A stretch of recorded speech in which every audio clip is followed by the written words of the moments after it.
చాలా సందర్భాల్లో భయం కలిగించేటటువంటి పరిస్థితులు వచ్చినాయి, కానీ దేవుడు వాటన్నిటిలో ధైర్యంగా నిలబడటానికి దేవుడు కృప చూపించాడు. అందును బట్టి దేవునికి స్తోత్రం.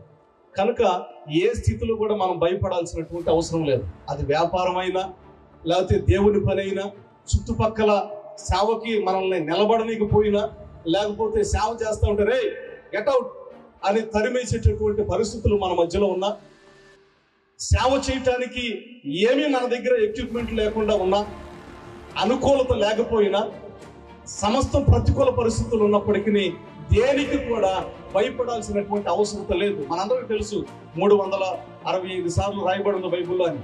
ప్రతిరోజు దేవుడు చెప్తూ ఉన్నటువంటి మాటనే. అయినా కానీ ఇంకా భయపడుతూ నా చేయలేకపోతున్నానండి అని భయపడుతూ భయపడుతూ భయపడుతూ మనం సతికిల పడటం అనేటటువంటిది అది దేవుని చిత్తం కాదు. ధైర్యంగా ఉండాలి, ధైర్యంగా ఉండాలి, భయపడకు అనేటటువంటి మాట.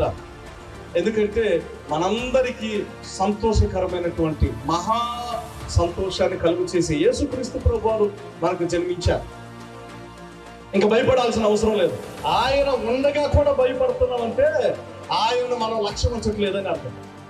యేసయ్య మనతో ఉన్నా కానీ, యేసయ్య జన్మించి పరిశుద్ధులుగా జీవించి, పరిశుద్ధ రక్తాన్ని చిందించి, మరణించి, తిరిగి లేచి, ఆరోహమైన మరలా తిరిగి రాబోతున్నాడని తెలిసి ఈ సత్యము మనం గ్రహించి కూడా భయపడుతూ, వణుకుతూ, బాధపడుతూ, కృంగిపోతూ ఉంటే మనం యేసయ్య మీద అంత విశ్వాసం ఉంచలేదు అని అర్థం.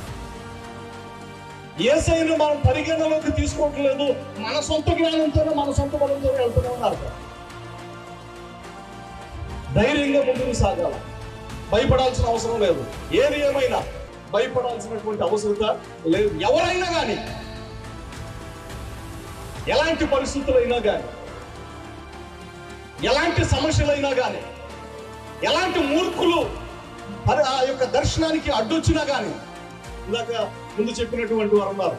ఎంతో మంది ఆపాలనుకున్నారంట యేసయ్య జన్మాన్ని, ఎవరు కూడా ఆపలేకపోయారు.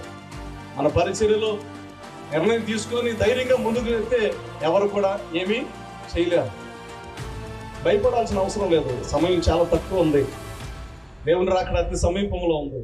మనం క్రిస్మస్ సెలబ్రేషన్, యేసయ్య పుట్టాడని సెలబ్రేషన్, కానీ ఆల్రెడీ ఆయన తిరిగి మరలా రాబోతూ ఉన్నాడు.